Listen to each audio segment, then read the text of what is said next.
Dr. Jekyll, Mr. Hyde sort of thing. We can be sort of the nice, calm sort of Mr. Hyde, and then we get into the sales meeting, we flip the switch. Oh, now I've got to go into Dr. Jekyll sales mode.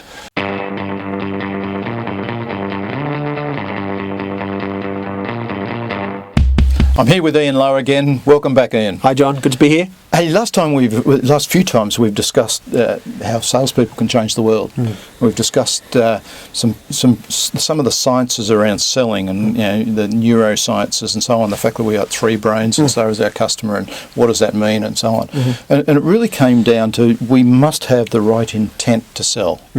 That's the bottom line that I'm getting to. Yes, true. Absolutely. And you know what?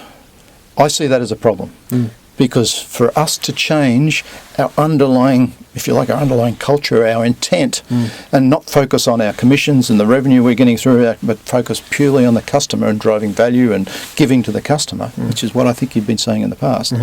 That's a massive mind change. It is. How do we make that change? Well, I think it's a big issue. It's a big challenge for the sales profession. I think if we just use some examples for a moment, if we think about the highest performing people we see in, say, sports, we think about Usain Bolt, we think about Novak Djokovic, we think about Lewis Hamilton. These are people that are operating at the highest levels in their chosen sport. But aren't they just unique human beings? Oh no, they have a team of people behind them, right? They've had to work on their craft. Okay. And they have a team of people, a team of coaches, a team of mentors, a team of scientists and people working on their diets and their food and their intakes, analysing everything so that they can be the best that they can be.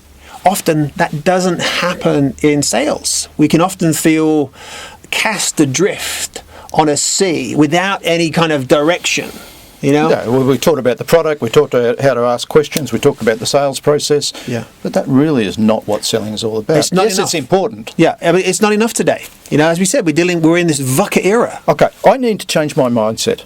I understand that. I need to make sure I'm extremely focused on the customer. And to the point where if the customer needs something other than what I can do to help them, I'm happy that they go down that path. Yeah. Rather than try and manipulate them to my product. Yeah, no's okay, right? No's great, right? If we want a long-term career in sales and we want a be seen as a really professional value creator, no's great. Yep. Okay. How do I get my mindset to that point? You said mentors. You said coaches. Yes. I mean, I'm an individual sales guy sitting there. Where do I go and how do I go about that? I mean, I need to find a coach. Absolutely, yeah. There are a whole range of places you can go to get coaching, to get assessments, to understand yourself, do some analysis and do some really deep thinking, really analyze what you're all about and where you're going and where you want to take your clients and where you can take your clients. There is so much we've got to think about in this whole process, and it's critical because the world is changing. The world is changing, whether we change or not.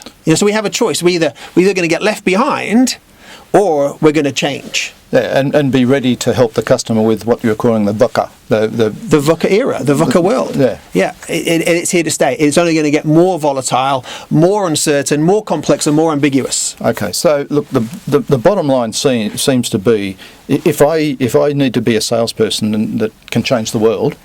And you've given me the feeling that we should had that vision, at least do our small part and push the ripples out, then I really need to make sure I'm getting the mentorship and the coaching that will help me have the right intent so that my three brains are focused on helping the customer and their three brains see that I'm doing that. I need coaching and help to do that. Oh, absolutely, yeah. And too many people try and do it on their own. They do.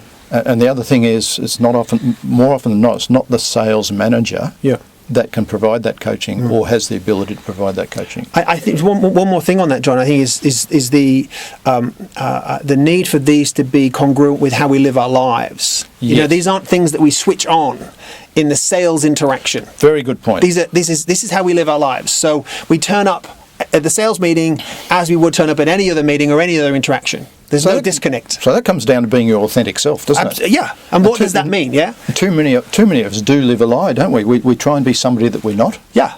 And therefore it's very hard to turn up all the time, and we've got to start putting the actors. Yeah, we say that Dr. Jekyll, Mr. Hyde sort of thing. We can be sort of the nice, calm sort of Mr. Hyde, and then we get into the sales meeting, we flip the switch. Oh, now I've got to go into Dr. Jekyll sales mode.